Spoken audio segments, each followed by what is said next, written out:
Well, Janelle, what you're looking at here is the aftermath of yesterday's destructive storm. You could see one chunk of the house just torn apart, missing. We have memories scattered throughout the yard. Chris, good evening. Tenants say there's a big disconnect between corporate and on-site office management here. At this point, they just want their gas back. Aaron, the standoff has been going on since midnight. And take a look. According to authorities, the 39-year-old man in question shot and killed himself inside this house. Imagine waking up to this chaotic scene. Well, it's a first for the Schroyer family, who tells me they're thinking twice now before planting another tree. Chris, still many unanswered questions, but what we do know is that 22-year-old Anthony Carrington was shot multiple times behind this apartment complex Sunday afternoon. Now take a look at this Sky 7 drone video. All throughout this small neighborhood, you have scenes like this: road closures, waters blanketing roadways, isolating residents. So the golfing may be coming to an end, but the parks themselves, we're talking Heinemann and War Memorial, will remain open. As you can imagine, lots of people aren't too happy. Residents of the Hawthorne apartment complex received this letter a couple days ago, which basically informs them that because of the government shutdown, the federal assistance portion of the rent is not being paid. Well, Beth, let me tell you, it's just an absolute mess. In this yard alone, we have 4 downed trees just ripped right out of the ground. And joining me now is Miss Bernice Holmes and family.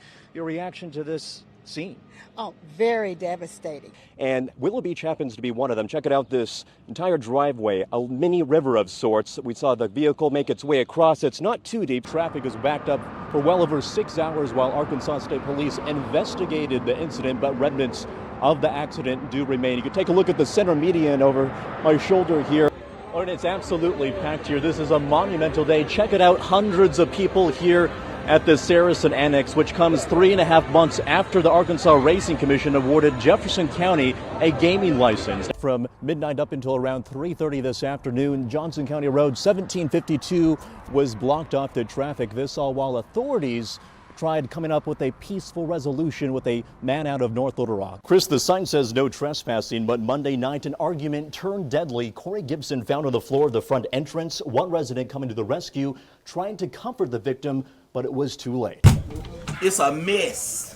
It's a big mess. Luann Blank is living in a lake. I can't live like this and paying rent like I'm paying over here.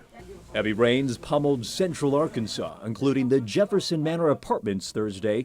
The makeshift river traveling down the hallway, seeping through furniture. I walked in and the water was standing up over my feet. All my summer stuff in the pantry in there. I got boxes of chair covers and stuff in there.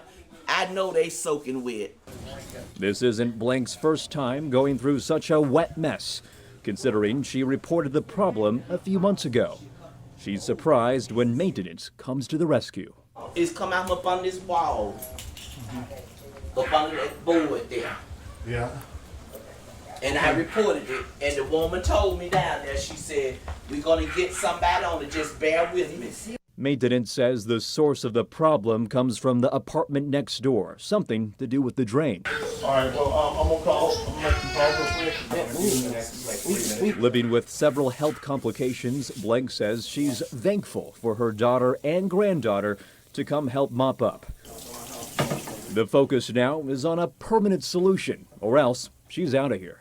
I want this fixed, or else I'll have to find me another place to go.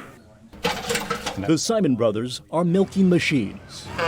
We milk cows twice a day, 365 days a year. Nearly 200 cows living to lactate, farmers adapting to the ever-dwindling industry. Throughout the recent several years, it's just been a real struggle to come up with enough money at the end of the year to keep going. The price of raw milk increasing over 25%. The U.S. Department of Agriculture reporting a 6% drop in Americans who drink milk. From the struggling processor to the producer, it's a business filled with uncertainty. The answer is simple. There's not been enough money generated to the business to keep everybody happy to stay in business. Over 20 years, Arkansas dairy farms plummeted from 650 to just 33. The problem is they don't ever come back. And so when you lose that, they're gone. And that's sad, but unfortunately true. These are the family-owned operations like in Conway, either forced to risk and adapt or bail out entirely. The Arkansas Farm Bureau is on the path to working with dairy co-ops to attract more producers to the natural state. Cost of production will be a little bit lesser, electricity costs, land costs. Those factors are trying to entice people to come here. But we just hadn't got that first one to take that jump yet. The Simon brothers may not have the power to control the markets, And you're ready for the next cow. but they do have the passion to continue serving Arkansans, one cow at a time. It's a good lifestyle. I enjoy what we do, but at the same time, we have to be able to make some money to keep going in the future. Amidst the struggle of dealing with flooded streets and homes, Thomas McElwee's been pushing for change here in the Dixie community, calling for drastic improvements to the Redwood Tunnel. This particular ditch is about 10 times larger than the drain that it flows in. The Redwood Tunnel runs from Dark Hollow to the Arkansas River, a half-mile of old infrastructure going back 100 years. When the tunnel backs up, floods ensue, impacting Dixie residents. That's one of the reasons why we have such a problem getting people to build in our community is because of this issue. Because they are flooded, the flood insurance is so high and it's a flood zone. If it were up to McElwee, he'd go with his solution that he's been advocating for decades, a pump system. In a perfect world, the solution would be to replace the tunnel. North Little Rock's Danny Bradley says a new tunnel would cost tens of millions of dollars. Certainly everything comes down to the money. All options must be explored. The city's immediate focus is on the aftermath of this year's historic flood and the path to rebuilding. When the waters recede, the city's going to be here to do everything that we can to help those folks restore their lives. I just want it fixed. I'm not worried about anything else. I just, want the mold out of my house.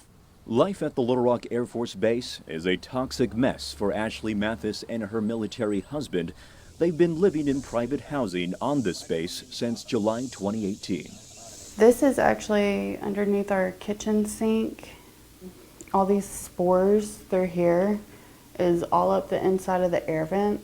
The situation goes back 6 months when Mathis discovered mold infestation throughout the house. She says maintenance claimed the black stuff was simply condensation buildup. But in recent weeks, Mathis consulted with the Department of Human Services, confirming the presence of mold. Since then, maintenance, overseen by Hunt Military Communities, has changed their tune. The fact that I knew I was sleeping so close to that and breathing that in every night and concerned how much of it my kids were breathing in was a huge deal. A Hunt spokesman emailed saying, quote, "Hunt takes the responsibility of serving those who serve and sacrifice so much for our country extremely seriously. This year, we have taken additional steps to improve our processes and procedures for addressing resident concerns, implementing a Hunt Promise helpline for direct contact between residents and corporate management." And it's primarily corporate management that this military wife and mother of two has a problem with. After our experience with the base here, we've actually vowed to never ever live in military housing again. Not wanting to be identified, she says constant denials of mold existing inside her home, the absence of prompt fixes has taken a toll on her family life. They've been living in a hotel for a couple weeks. Just the stress alone has caused not only problems with my health, but it's caused problems in my marriage. It just continues to show that they're not saying the customer is always right. We're always wrong if we're living in Hunt housing. 991 houses, 677 tenants scattered across Little Rock Air Force Base. It's unknown just how many residents are dealing with similar issues. Lieutenant Colonel Michael Stefanovich emphasizes that the military serves as a liaison between residents and Hunt. So I would say that the airmen always have that opportunity to go and address their concerns. And if they don't feel like their concerns are being addressed, that's why we here as the leaders on the base can get involved if we feel like it's necessary to ensure that we have that safe and healthy living environment. These two military families feel left in the dark. Housing conditions met with Band-Aid fixes. Plans to move to another Air Force base already underway. But this time, they'll be living off base. We know that that's a financial risk, but that risk is better to us than our health with base housing.